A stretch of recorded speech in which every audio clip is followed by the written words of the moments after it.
Hey guys, Yuri Elkaim here, and today's video is specifically geared towards helping you overcome your weight loss challenges. Now recently, I posted a blog post on the blog asking you for what your biggest challenges were to losing weight or are to losing weight. And we had a lot of comments. I actually personally read every single one of them. I think there's over like 115 comments as of right now.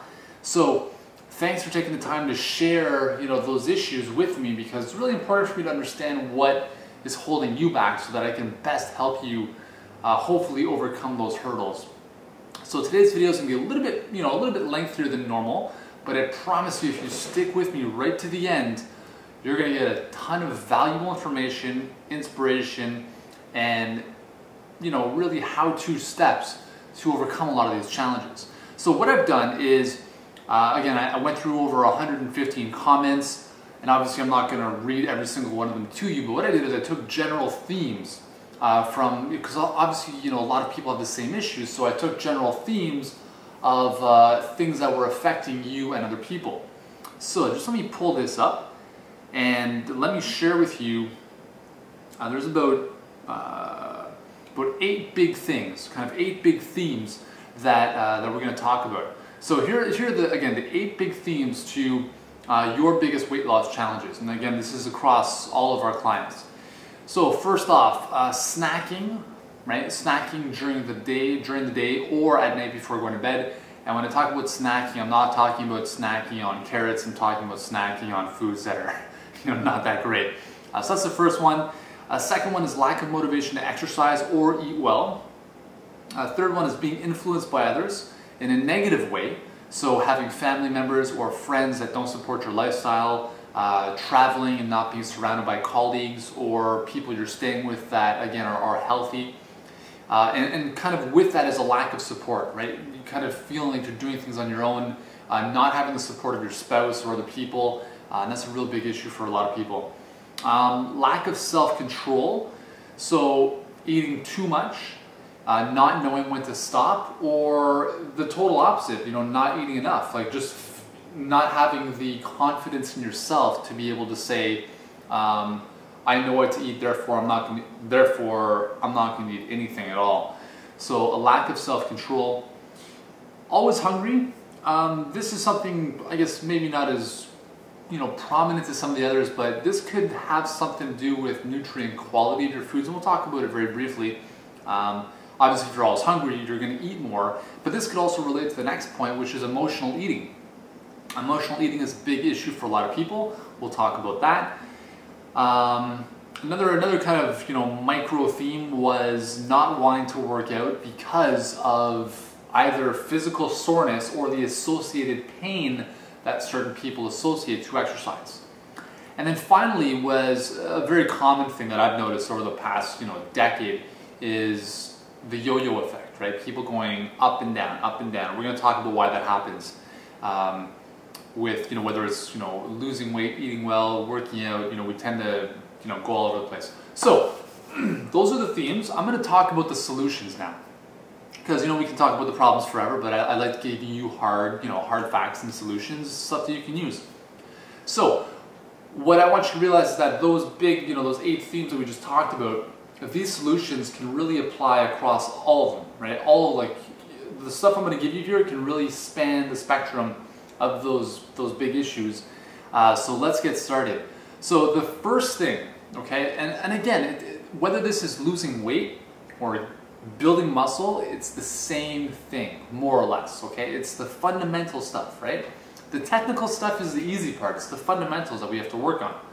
So the first thing, the first most important thing is planning, goals, and having your reason why are a must. You must have these in place, okay? This would be like trying to build a house on quicksand, right? If you don't have this foundation, it's very tough to build any kind of substantial progress on something without a foundation.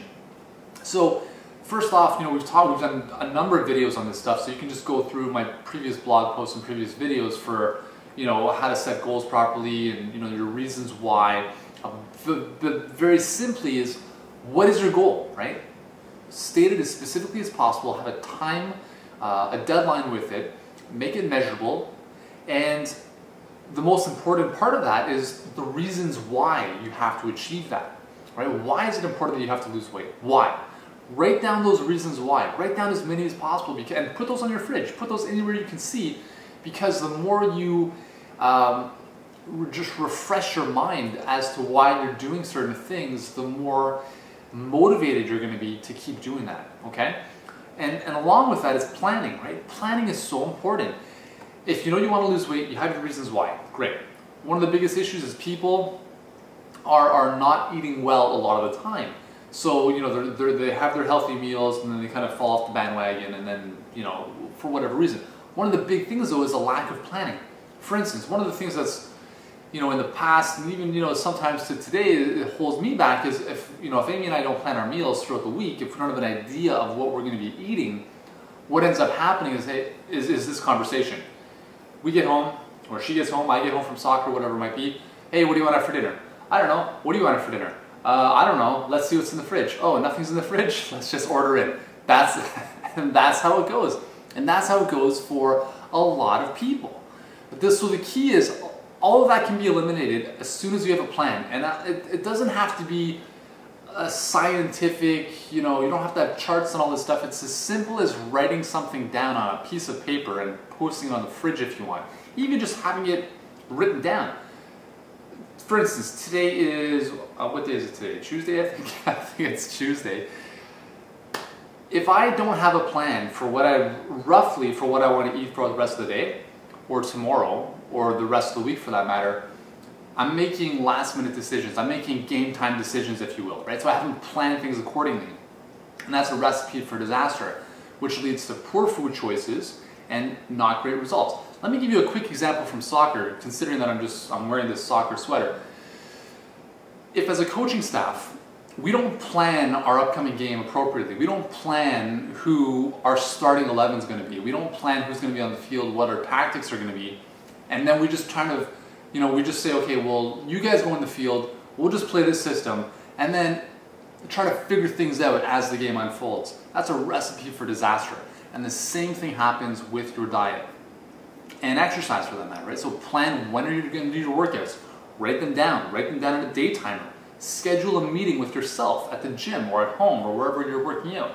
Really important. Planning is so important, and planning can really avoid, or planning can allow you to avoid a lot of issues that come up with not knowing what to eat and then turning to bad foods, not getting your workouts in.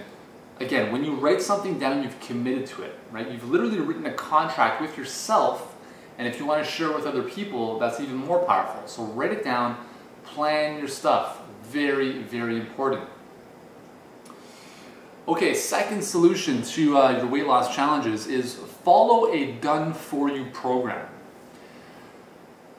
Again, most of you are not experts in fitness, nutrition, weight loss, and you shouldn't be expected to be, right? I mean, that's where people like myself come in, and a lot of my colleagues. You know, we're here to guide you along your path, along your journey. So the easiest thing to do would be to take something that has already worked, has already been created for you, and just follow it, right? And that's really why that's why I've developed so many programs, is because these are things that I've used on myself. These are things that I've implemented with thousands of clients, and now you can literally just, you know, plug it in. So if you need recipes, for instance, let's go back to planning for a second. If you need a plan, right? If you need a dietary plan and you don't know what you should have for lunch or dinner, follow a meal plan. For instance, like Eating for Energy, right? In Eating for Energy, you have a 12-week meal plan where I show you what to eat for 12 weeks. Breakfast, lunch, and dinner, and snacks. And then I give you all the recipes to plug in there. So it's really done for you. You don't have to do any thinking. It's really as simple as that. Now, whether Eating for Energy is for you, that's totally up to you, right? I don't believe it's a program for everyone, but it is, you know, whatever's going to work for you is the most important. So find something. Find an approach to eating healthy, not some fad diet, not something that's going to last for a month and that's it. Find a sustainable approach to eating that works for you, whether that's Eating for Energy or anything else that's out there. and just follow it, right? It has to resonate with how you can live, what's going to be sustainable for you, and that's the most important thing. The iPod workouts, treadmill trainer, Fitter You Fitness, these are all done for you programs where instead of trying to figure things out on your own, having to spend hundreds or thousands of dollars on a trainer, or just being frustrated because you have no idea what you're doing, again, these are programs where you literally press play, I'm on your headphones, and I coach you step by step through the process, right?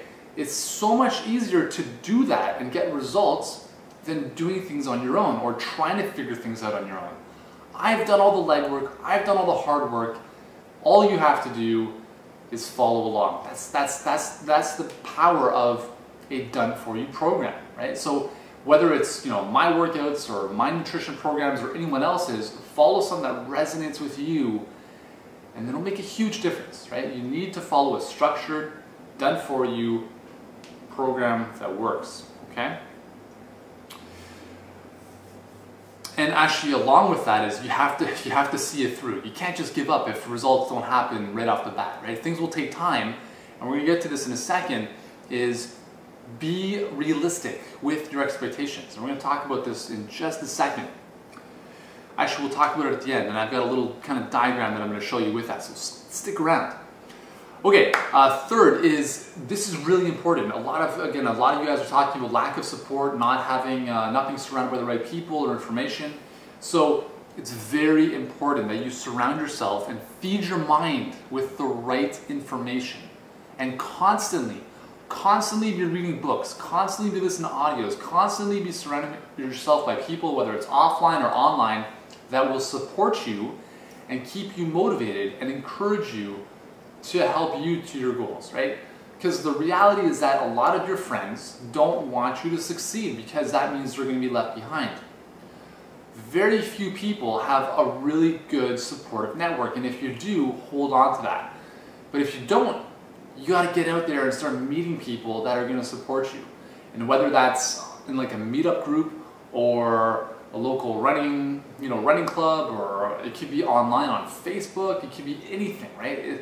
You just need to surround yourself with people that are positive, that are going to encourage you, that can tell you, yes, you can do it, and give you that fire that's like, yes, these people are with me, I can do this, we're all in the same boat, and that's a really, really important thing. Remember, guys, you become your environment, okay? So you need to really select your environment as appropriately as possible. And again, this goes back to things like, I've mentioned this before, I don't watch the news. I actually, as soon as I hear that news come on, like at 11 o'clock, I'm like diving to the remotes to change the channel. I don't even want to hear the breaking news of whatever nonsense is going around. I would rather read something that is going to help me, help my business, inspire me, motivate me, something I can learn from, whatever it is that is going to help me get to the next level. And you need to do the same thing, right? So whether it's these type of videos, blog posts, audios, books on nutrition, books on inspiration, whatever it is, you need to feed your mind constantly. Again, you want to feed your body good foods, you want to feed your mind good thoughts. That's the key, right? It's this constant process because there's negativity coming in and there's good stuff coming in. You want more of the good stuff and less of the bad stuff. It's kind of like weight loss, actually. Calories in, calories out, right? So, similar idea. All right, so, and again, yeah, I just wrote down spending more time with those that support you. That kind of just, ties in with what we were just talking about. Here's another one. Set up your day to win, okay? And this sometimes is, I guess, not easy for a lot of people. And here's something to consider. The most successful people in the world do the most important things they need to do, and they do them first. Okay? So you might have a to-do list, and you might have 5 or 6 things to do. And actually, one of the things that I do every night before I go to bed is I write down the top 6 things that I need to accomplish tomorrow. And then I make sure they're in a priority. So they're prioritized, whereas the most important thing gets done first. And a lot of times, that most important thing is not the thing you want to do. It's uncomfortable, you don't want to do it, but I guarantee if you get it done first thing in the morning, your day is off to a flying start. I'm going to give you an example here. So here is 2 liters of green juice, okay? This is, and again, a lot of you guys have been asking for my juicing recipe, so I'm going to give you a quick one here. So grab a pen, note it down. This took me, what did we do? A whole thing of Swiss chard, so a whole head of Swiss chard, 3 stalks or 3 whole things of celery, 2 apples, 1 bushel of parsley, about an inch cube of ginger, half a lemon, and half a head or half a thing of dandelion root, and cucumber, half a cucumber, and 4 carrots. Okay, that was this recipe. That gave me about 2 liters of green juice, and this is going to sustain me and Amy for the whole day. I mean, this is something that takes me an hour, 1 hour between juicing and cleaning up. And believe me, it's the last thing that I want to do. I do not want to spend an hour a day juicing. It sucks. I'm going to be honest. I don't enjoy doing it. I would rather be doing other things that are, you know, not juicing. But here's the thing. For me, my health is is the top priority. It's the biggest thing in my life, right? If you don't have your health, you don't have anything. So sure, I could sit down and start doing some work right off the bat, or I could take my dogs for a walk, which is also really important. But I know that, for me, I know that if I don't get this done first thing in the morning, I most likely will not get it done later in the day, because things get busy and you get pulled in different directions, right? And you've got your day planned and you've got other things to do. So you get the most important thing done first thing in the morning. I don't like doing this, but I know that green juices pump me up, energize me, I mean, make me feel so much healthier. And I mean, you know the alkalinity that it's bringing in, it's just incredible, right? So your day is already off to a flying start when you can start with something like this. And again, this is for me, right? For somebody else, for someone like you, it might be something else, right? It might be working out first thing in the morning. Obviously, my workout schedule right now with soccer is a bit off because we're training twice a day, in the morning and at night. So my morning workouts, I'm often going to the stadium to get in a quick workout if I can. But generally, when we're training once a day, or if soccer's not going on, I'm working out first thing in the morning and then coming back, getting my day started with, you know, with business and work and stuff. So I make my green juice, I get my workout in. Those are my top priorities, right? That's what I start my day with. And how amazing can your day be once you've done that? It's incredible, right? It's very different. I know you've been in this situation before. If you sleep in, if you make a bad food choice first thing in the morning, it's a downward spiral from there. So make those tough things. Do those tough things that get you uncomfortable. Get them done first thing in the morning. And whatever that is for you, right? You know, whatever your priorities are, get it done first thing in the morning. It'll make a huge difference.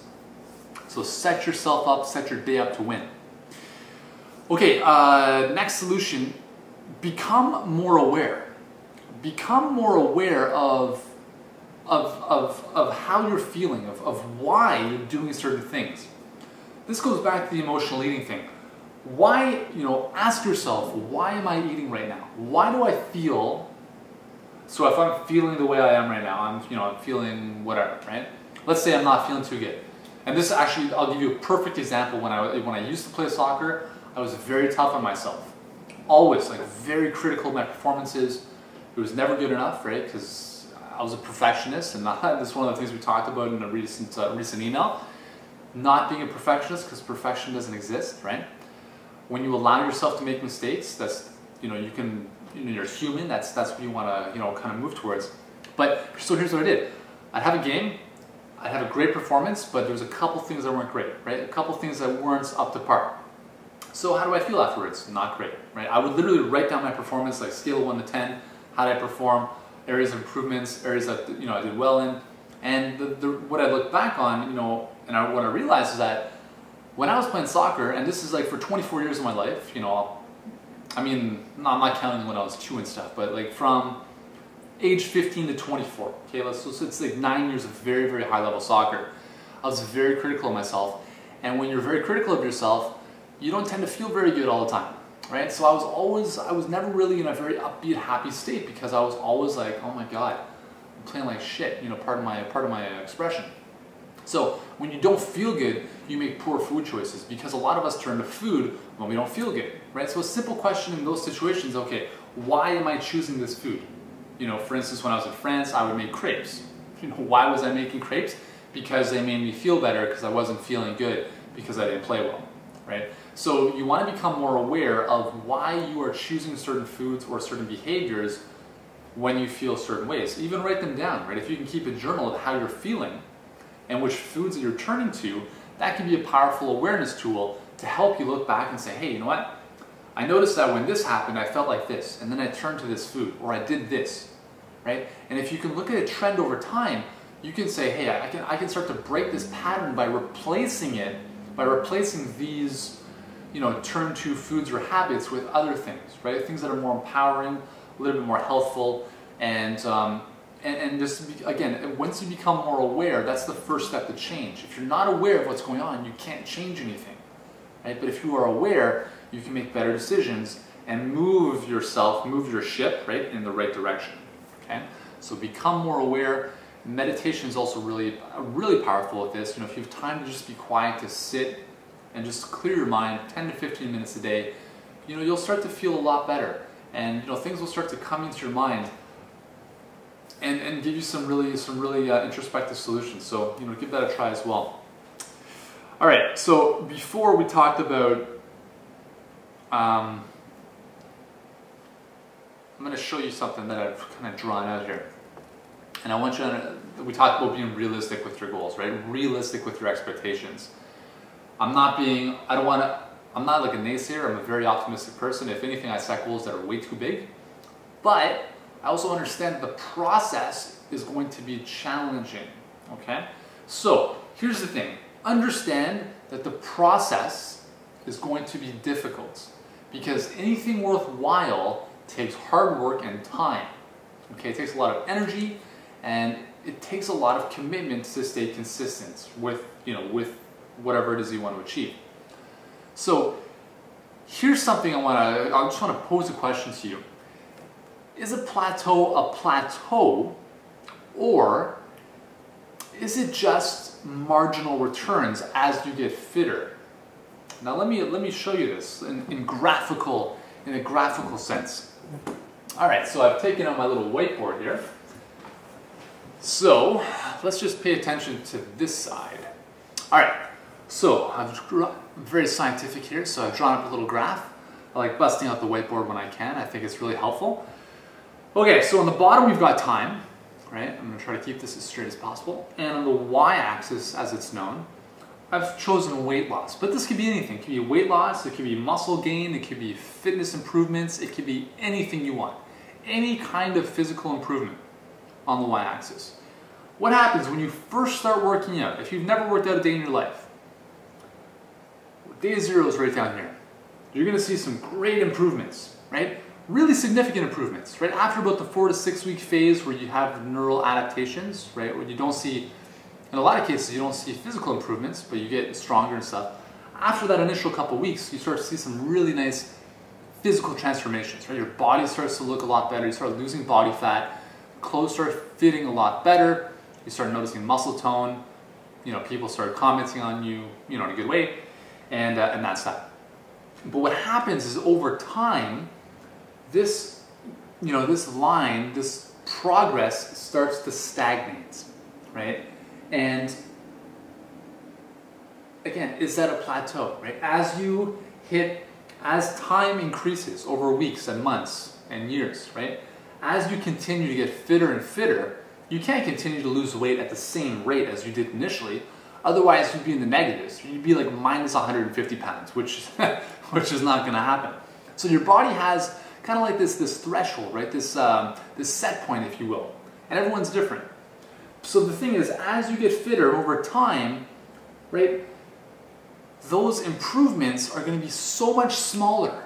And it's going to take a lot more time and effort to get small improvements, right? If you look at, for instance, this chunk of time down here led to this much improvement, Down here, that same amount of time is going to lead to 1/100th, for instance, the improvements in weight loss or fitness or running or whatever it might be. But is that a plateau? It might be, but in most cases it's not. It's simply the law of diminishing returns, which means that over time, you are going to get smaller returns for the same input. This, comes from economics and whatnot. But think about this. Think of an Olympic sprinter, and I've used this example in the past. Think of Usain Bolt, right? This guy is a freak of nature. He can run faster than anyone, without trying. But again, how fast can he possibly run? Do you think he can run 100 meters in 5 seconds? Most likely not. Most likely there's no human being on the planet that will do that naturally.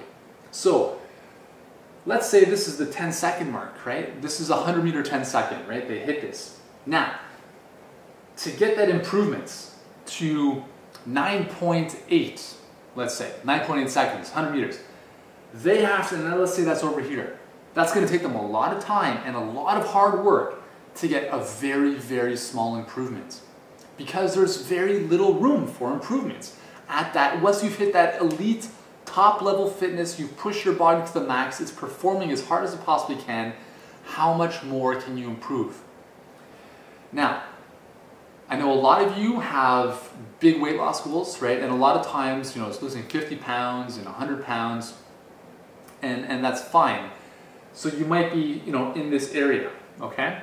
But for some of you who are, in that last 5 to 10 pound zone, you might be in this supposed plateau zone, or the zone where you have to really focus on the small details, okay? Very important to understand that this process is not easy. It's a little bit easier up front, right? Minus the soreness and the fact that you're getting uncomfortable and starting something new. But up here, right? This is where diet, right, is going to be a huge component of your ability to drop body fat. This is where how you work out, right? The more specific things, right? Like what type of weights you're using, sets and reps, the intensity of your workouts, how often you're training, the rest and recovery. This, right, is where all of that is going to make a huge difference. And that is why you need to follow a program that has been done for you that you just have to follow, right? Because a lot of people can get away with this. So, most people, if you just start exercising and eating better, you can start to see some improvements. But if you want lasting, great results, right, is right in there. And those are the small details, those are the little things you need to focus on, okay? So understand that this process is hard. This might not be a plateau all the time. It may be a plateau, right? If you're not training properly and if you're not eating properly and if you're, I've spoken to somebody who, thinks, working out 10 hours a day is what he needs to do to lose weight. I guarantee if you do that, you're going to break your body down and hit a plateau that's going to last a very, very long time.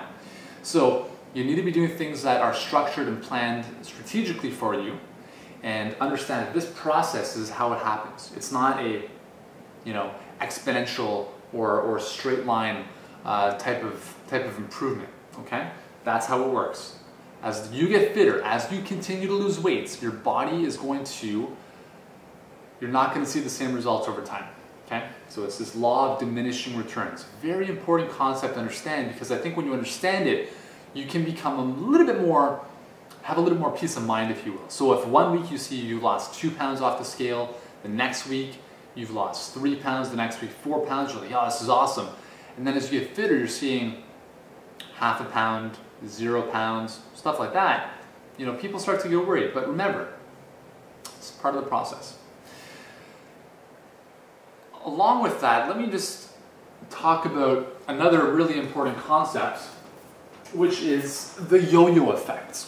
So some people have been talking about the fact that they yo-yo up and down, right? They eat well for a certain amount of time, they lose weight, they see great results, and then all of a sudden, they just fall off the wagon. Why does that happen?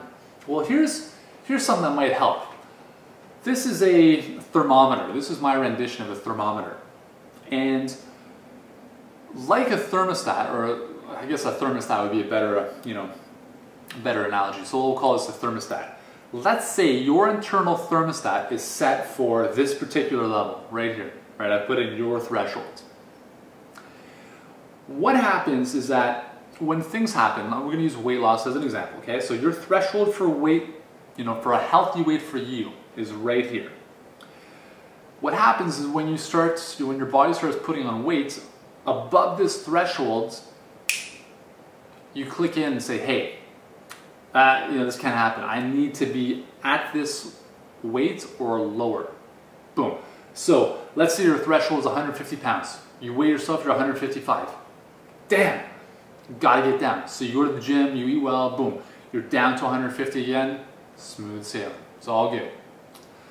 So, you know, you go for a couple meals, you have fun, you don't really pay attention to what you're eating, you don't exercise as much because you're comfortable, right? You're at your threshold, 150 pounds, it's good to go. What happens though if you go on vacation, you have far too much fun, you have far too many gluttonous meals, and all of a sudden you come back and boom, what if you're up here? What if your weight is now 190 pounds? This is a huge amount of pain. Right down here, that small 5-pound difference was a little amount of pain, so it stimulated a little amount of action. But now you've got a huge amount of pain, right? Because your threshold is 150 pounds, right? And you're up here at 190 pounds. You want to get down, it's 40 pounds. So again, you vow you're going to cleanse, you're going to go to the gym, you're going to green juice it up every single day, boom, boom, boom, boom. You do what you got to do, you get down to 150 pounds, everything's good to go once again. Take your foot off the gas pedal and you coast, right? Friends call you, you go for dinner, you have a couple beers, whatever it might be, you slack off in your workouts and the weight creeps up again. And then you go through the same process. So do you see how this analogy can relate to this kind of yo-yo type of scenario? We all have a threshold, right? We have this internal thermostat that regulates, and it's subconscious a lot of times, and you know, based on our conditioning and what we think we're worthy of having or being, right?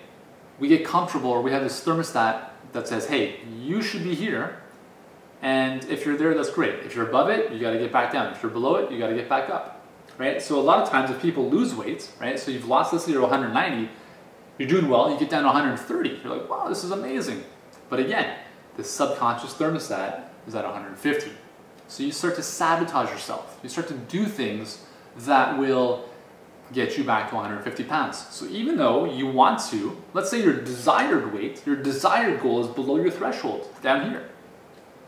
How tough is that going to be to maintain, knowing that subconsciously you need to be there, right? So these are all kind of little intricate details that play, you know, come into play with this type of stuff, right? This yo-yo effect. So, you know, the self-sabotage, the going on, you know, crash diets or exercising 7 days a week, you know, crazy stuff, and then not doing anything. Realize that that stuff doesn't work, right? Again, this comes back to planning, goal setting, having your reasons why, having your priorities in check, right? What is a priority for you? Is it a priority? Why is it that you want to lose weight? Why is it important that you lose weight? Keep asking yourself why. Keep digging deeper. Find those deeper meanings, and then the yo-yo will start to disappear. Because, for instance, for myself, when I tune into the fact that for me, being healthy, vital, and strong is just who I'm supposed to be, my decisions become a lot easier. And I don't care whether I'm 30 or 40 or 50, my goal is to increase my fitness every single year, my vitality and my health. And I know that there's a lot of room for improvement based on how I eat and how I work out right now, and obviously my results. And I know the same thing happens for you. So very important to just kind of, you know, keep in check and become more aware of where things are for you, what your thought patterns are, why you're doing certain things in certain situations, and then trying to kind of get all that resolved. Now I want to leave you with one final thing. This is an interesting question that was posed, I think it was by Erica on our blog. And she asked me, how do you lose weight and keep it off permanently if you are guaranteed to gain weight as you age? She says she found an article that did a long-term study of runners that proved if you maintain your mileage at 30 or more miles a week, you will only 0.08 pounds per month. Per year as you age. I'm not too sure which one that was, but so basically she's saying that, you know, if you run more than 30 miles, or the study was saying if you run more than 30 miles a week, you will only gain a little bit of weight every single month for the rest of your life. So she's saying it's pretty horrible that no matter what you do, you're going to age, or you're going to gain weight as you age. So how come the calories in, calories out rule does not apply as you age, and how do you maintain your energy so that you have enough energy to do the increased workouts so you don't get fatter into old age? So again, let's go back to this graph for a second. What happens is, with time, right, your fitness level, boom, your VO2 max, right, everything starts to slow down. This actually could be inverted over time, right? As you age, you tend to have a tendency to gain weight because you lose muscle mass every single year after the age of 30, right? Your VO2 max goes down, your muscle mass decreases by about 1% per year. So how do you offset that? Well, there's a lot of things you can do. Start early, right? Especially for women, right? Start as early as possible doing some type of resistance training. You know, this study that Eric is referring to is talking about running, and I don't believe runners are the picture of health. Not at all.